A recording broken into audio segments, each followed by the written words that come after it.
Hello. Hello! Hello! Hello. Você está com os Críticos. E os críticos hoje recebem uma pessoa que até já confidenciou que gosta de humor, que a vida tem que ser bem-humorada, então a gente já soltou essa vinheta, que é uma paródia dos Três Patetas. Quem conhece os críticos já sabe, nossa marca registrada. E eu quero, assim, muita relevância receber o Fernando Grostein Andrade, cineasta, realizador. Eu vou acrescentá-lo aqui para a gente poder começar nosso papo. Ele está lançando Quebrando Mitos, dia 16, né? Se eu não me engano, Fernando. São dois Fernandos. Sim, Fernando Andrade e Fernando Siqueira, Fernando dirigimos Siqueira. o filme juntos e lançamos dia 16. Ainda estamos debatendo que horas a gente vai lançar. Você tem alguma sugestão? Escreva para hashtag. Cara, não sei, vocês vão lançar diretamente, gratuitamente, né? YouTube Isso. a partir. Então, gratuitamente no YouTube. Por que essa iniciativa? Olha, nós somos, todo mundo sabe, um casal, e assim, quase todo LGBTQ tem uma família que tem algum certo grau de conservadorismo, e quase toda família tem um certo grau de conservadorismo e tem um LGBTQ. Então, a gente está fazendo esse filme com o nosso ponto de vista para ajudar a nutrir e qualificar o debate, porque acho que assim, todas as famílias no Brasil inteiro estão com desafios no seu Natal, no seu almoço de domingo, porque o nosso país está muito dividido. Então, a nossa intenção com esse filme é contribuir para o debate. Foi um estudo de 3 anos sobre a masculinidade frágil e catastrófica do presidente Jair Bolsonaro. É um filme em que a gente entrevistou desde amigos de infância do presidente até membros importantes da resistência no Brasil, com o intuito de mostrar que ser homem não significa ser estúpido, não significa ser bruto, grosseiro, nada disso. Ser homem pode ter um outro significado. Então, o nosso filme ele pretende contribuir para que as famílias possam enriquecer o seu debate. Ótimo. E aí, obviamente, então você quer atingir, né? Todo realizador quer que a sua obra seja vista. Então, essa solução gratuita é para atingir o maior número de lares, né? Certo? Exato.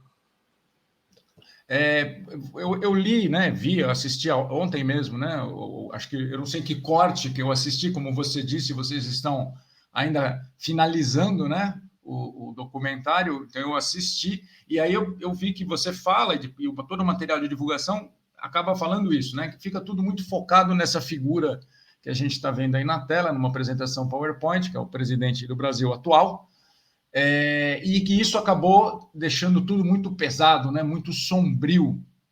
Primeiramente, eu não vejo como escapar dessa escuridão, dessas trevas, desse assunto pesado.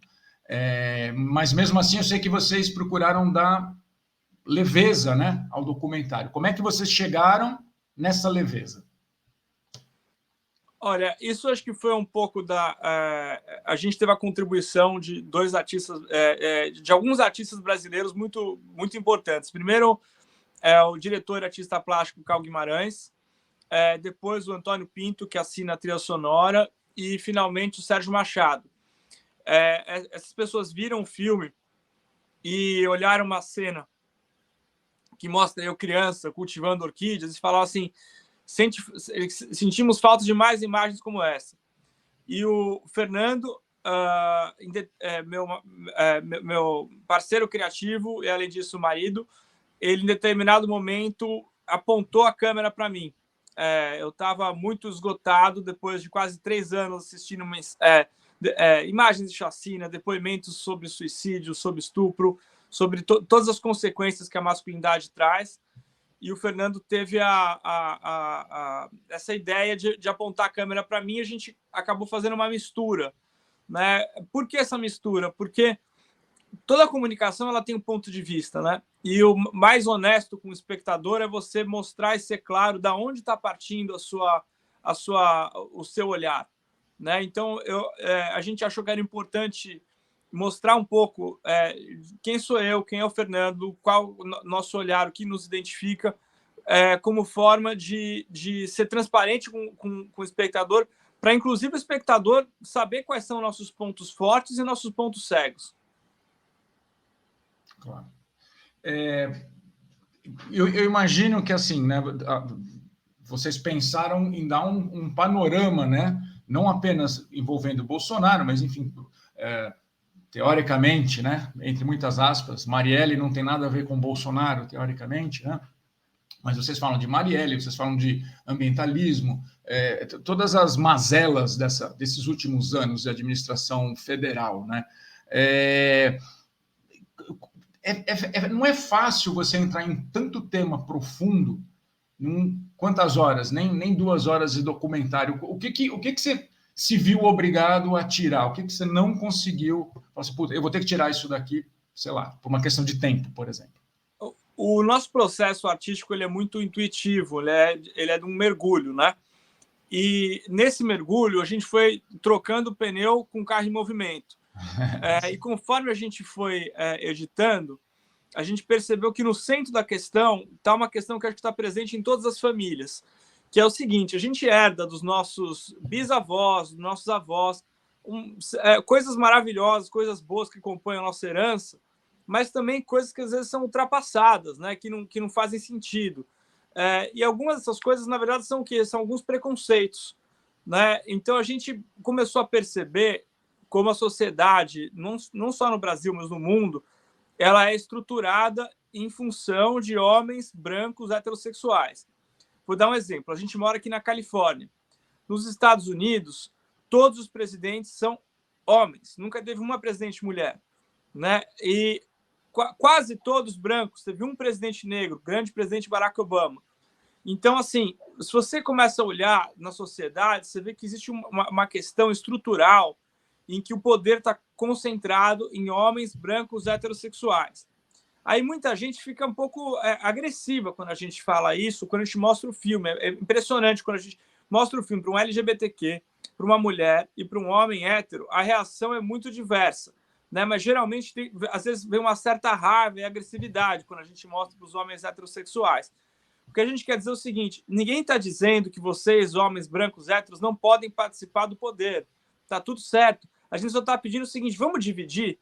Vamos dividir?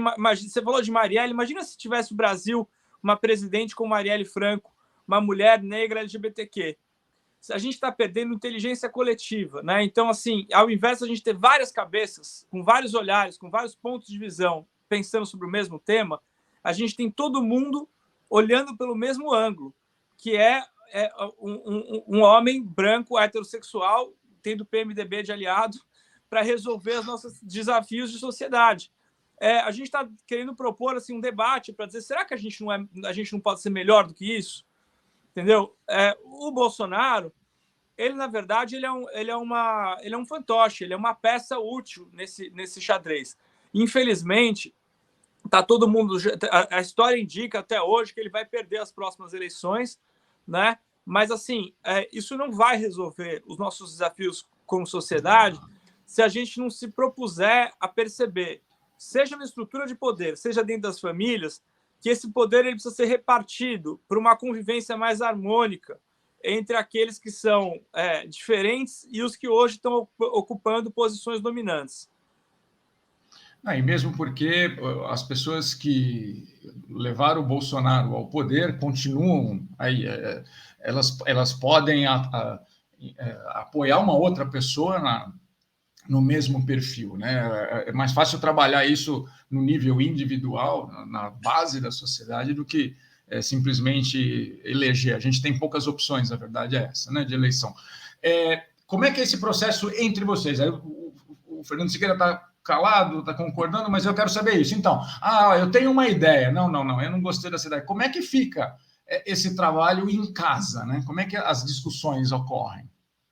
Olha, a gente tem uma relação muito boa nesse sentido de sempre conversar e de a gente está sempre aberto a ouvir o outro e a receber a opinião do outro artisticamente. nós dois somos pessoas muito criativas, então a gente gosta de dividir, de trocar criativamente, né? Eu acho que... geralmente as opiniões dele são muito melhores que a minha. Assim, eu pergunto para ele quase até se eu tô com frio ou se eu não tô com frio, de tanto que eu escuto a opinião dele na minha vida. Ele é uma pessoa muito, muito brilhante. Isso é bom. Esse convívio é assim mesmo. A gente é outra pessoa nas nossas parcerias, a gente se transforma. Aí uma dúvida de um dinossauro aqui, que se acostumou a trabalhar com mídia online e tudo mais. Eu venho de mídia impressa. Então, essa coisa de falar mais de determinado tema, a gente sabe que tem os dois lados. É um lado muito bom, um lado muito ruim. Nesse caso específico, aí é até uma orientação para mim. Aí eu pergunto para os dois. Eu devo falar? Eu devo usar esse nome, tipo Voldemort, assim, sabe? A mesma coisa, não pode falar esse nome. A gente está evocando energias ruins. A gente tem que tratar o tema ou não tratar o tema? A gente tem que falar de Bolsonaro ou não tem que falar de Bolsonaro? Olha, de novo, eu acho que o problema ele é estrutural. Os algoritmos das redes sociais, eles funcionam como se fosse um traficante de drogas querendo viciar e nos tornar dependentes disso. É quase que impossível hoje você ir num restaurante ou em qualquer ambiente social e não perceber que as pessoas estão completamente coladas e grudadas no celular, né? Então, assim, isso tudo ele está organizado de uma forma para gerar valor para os acionistas das empresas de rede social. Então, isso significa o seguinte, que toda vez que você está falando determinado nome, você está avisando para a inteligência artificial, para o algoritmo, que aquele assunto é viral. Então, por exemplo, aqui, se eu te elogiar nessa conversa, provavelmente ninguém vai querer saber. Se eu tiver um surto aqui, for desrespeitoso com você, isso vai viralizar, né? E aí o robô, a inteligência artificial vai entregar isso para mais pessoas. Por quê? Porque é mais lucrativo. Esse é o problema estrutural. A gente está vivendo dependendo de brigas e de notícias negativas. Então, acho que a gente tem um desafio enquanto sociedade, e também, claro, as redes sociais têm aspectos maravilhosos de diversidade, de muitas coisas positivas, mas tem um desafio de debater como é que a gente consegue criar uma lógica de algoritmo menos perversa, porque existe uma conexão direta entre essa lógica de remuneração, metas, EBITDA e tal, inteligência artificial, e um subproduto de um churume político que foi capaz, por exemplo, de abalar uma das maiores democracias do mundo, os Estados Unidos, né, com a invasão de 6 de janeiro. Então, conquistas civilizatórias que aconteceram na humanidade pós-Holocausto, elas começam a ficar abaladas em nome de dinheiro. Isso não tem sentido. Isso, inclusive, é mal para o dinheiro, para a lógica de mercado. Então, é um pensamento curto-prazista de querer bater meta, ganhar dinheiro às custas do planeta e da sociedade. A gente falava antes da gravação ser iniciada, né, que vocês estão finalizando o documentário, mas houve tempo, né, foi 7 de setembro que aconteceu o desfile em Brasília e o Bolsonaro nos abrilhantou com mais uma frase incrível, né, a única palavra, imbrochável, que parece que nem o New York Times conseguiu passar a ideia, a mais remota ideia do que seria esse tal imbrochável. Vocês acabaram, né? Agora vocês vão. Eu sei que vocês correram para inserir essa cena, mas agora vocês estão finalizando. Sexta-feira não. Isso, dia 16, né? Vai estar pronto. Eu estou recebendo essa pressão, assim, desde a minha mãe até a equipe, agora você. Assim, a ideia é que termine mesmo. Estamos trabalhando para isso. Não, pressão nenhuma, cara. A gente conhece um pouco do processo, a gente sabe, ainda mais documentário, né? Fiquei pensando, na hora que eu vi a cena, eu falei, gente, esses caras estão trabalhando ainda. Puta, como é que eu vou... Se eu for conversar com ele 2 dias depois, será que vai ter novidade? Não tem mais novidade nenhuma, né? Parou por aí, né? A gente está agora corrigindo cor, mixando som, mixando trilha e nos preparando para lançar. Ótimo. Um dos destaques, né, do documentário é justamente a parte da trilha, né? Que começou meio depois do teu burnout, né? Foi isso? o que começou meio como uma forma terapêutica acabou virando uma parte integrante, né, do documentário, que a trilha, como é que é? Composta pelos dois? Como é que foi? A trilha sonora em si do filme é de um dos maiores compositores brasileiros, que é o Antônio Pinto. E a gente, inclusive, ganhou incentivo dele para fazer algumas canções. Estamos nós dois fazendo um trabalho musical. Conta você um pouquinho desse trabalho musical, Fê. A gente começou a fazer esse trabalho musical já faz mais de 6 meses. É um processo que está sendo feito há um tempo já, de incentivo da gente de eu começar a escrever música. Eu sempre tive uma paixão muito grande por teatro musical e canto em geral. E eu comecei a tocar piano, e o Fê, como eu falei, eu sempre gosto muito de ouvir as opiniões criativas dele.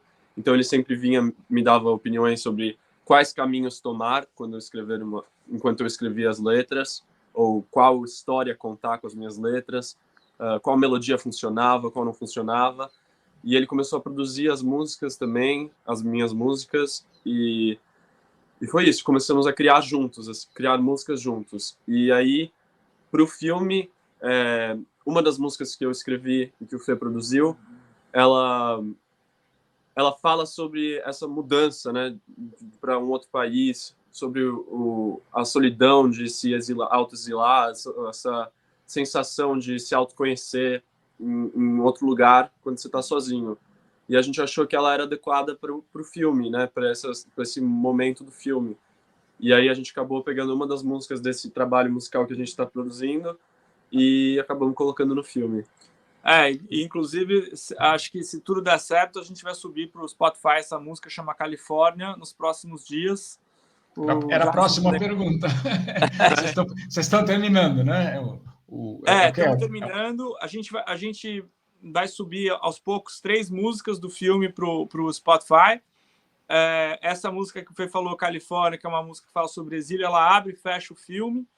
E ela contou com o cello do Jacques Morelenbaum, que é uma pessoa que eu admiro muito e que me acompanha em todos os meus filmes de uma certa forma, porque o primeiro filme que eu fiz foi O Coração Vagabundo, sobre o Caetano Veloso, em que o Jaquinho estava lá.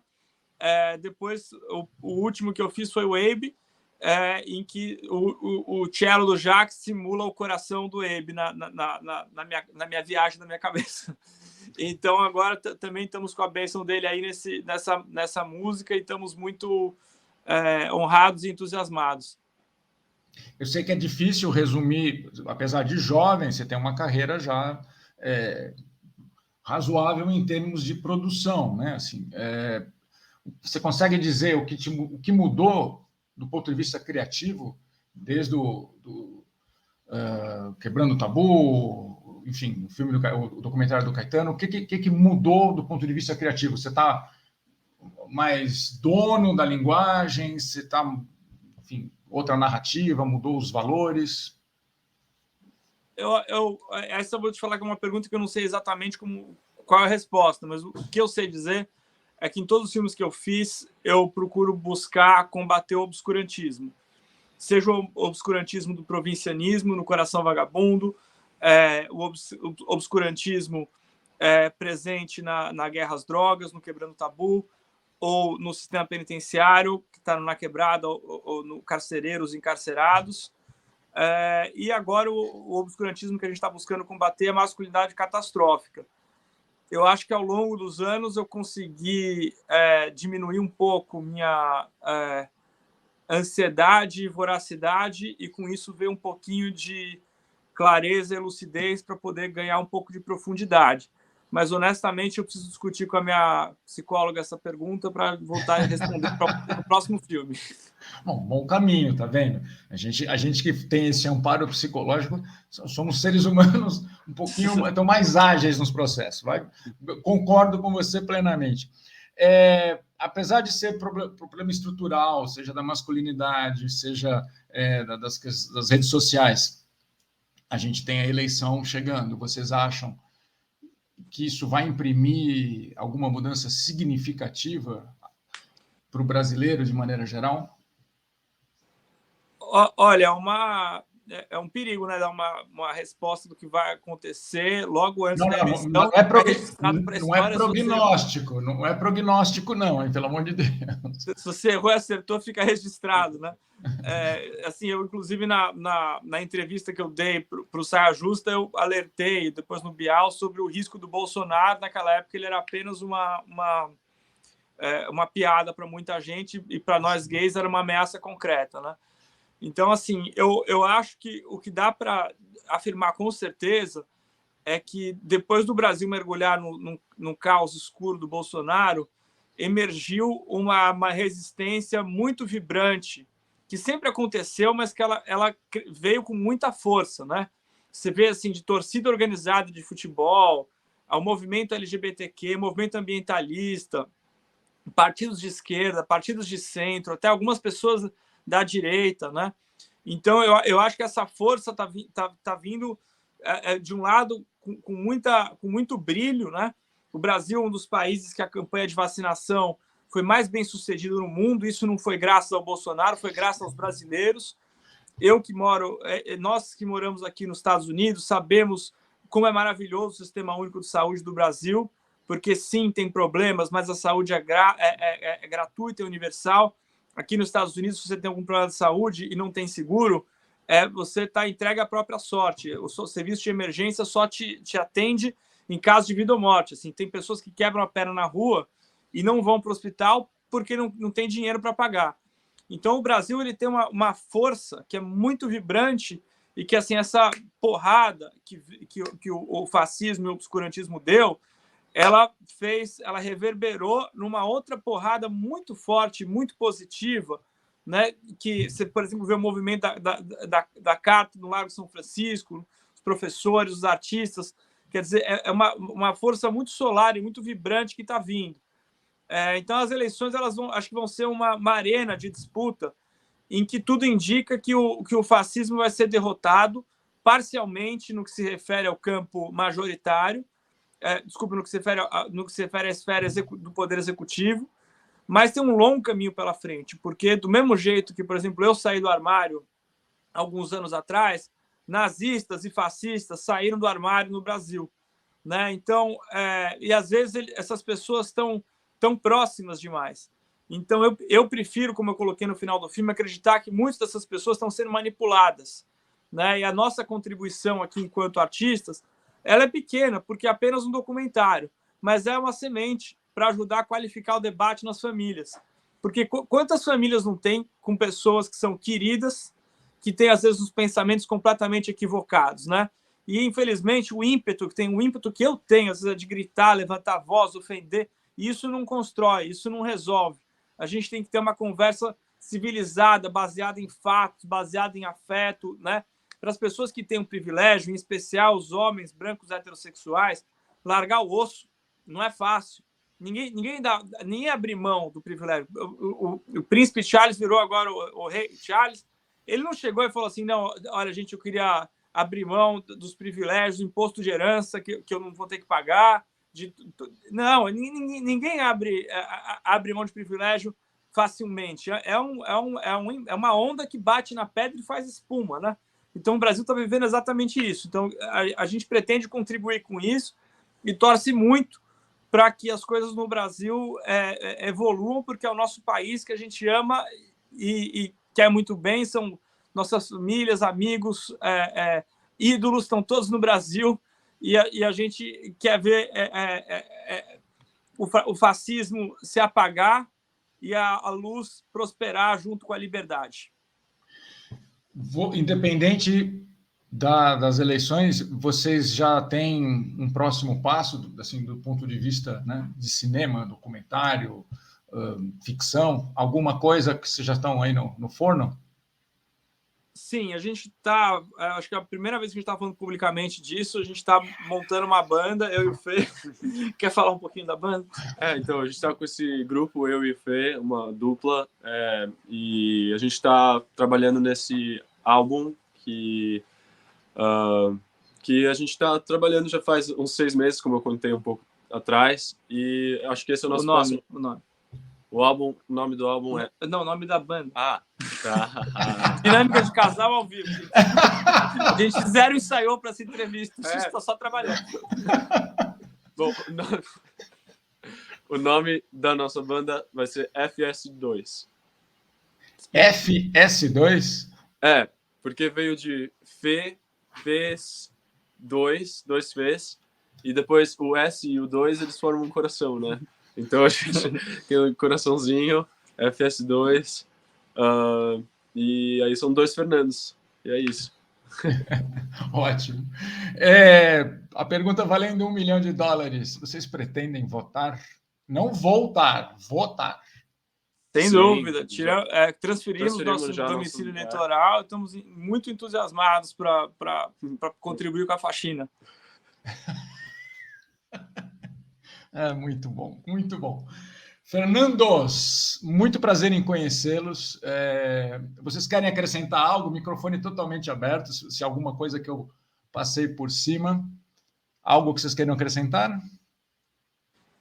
Não, queria agradecer aí a oportunidade de estar aqui falando com você, de estar no Críticos e dizer que é a primeira entrevista aí que a gente está dando juntos, assim, em vídeo, ao vivo, enfim, a gente está super feliz. Obrigado pelo afeto. Espero que as pessoas gostem do filme e que a gente consiga contribuir para restaurar a ordem democrática no Brasil, que não foi rompida, mas está abalada. É isso aí. É quase o dilema do Homem-Aranha, né? Grandes poderes, grandes responsabilidades, né? É isso. Perfeito. Gente, muito obrigado. Eu vou encerrar a transmissão, então não percam, a partir do dia 16, a gente vai desligar aqui, eles vão voltar lá para a edição, vão acabar com a colorização do documentário, e não percam, depois escrevam para nós, que eu faço chegar essas informações até eles, os elogios, mesmo as críticas, né? São sempre bem-vindas. Tá bom? Sem dúvida. Fê, muito obrigado a vocês dois. Eu estou encerrando a transmissão. Até a próxima. Até a próxima. Muito obrigado.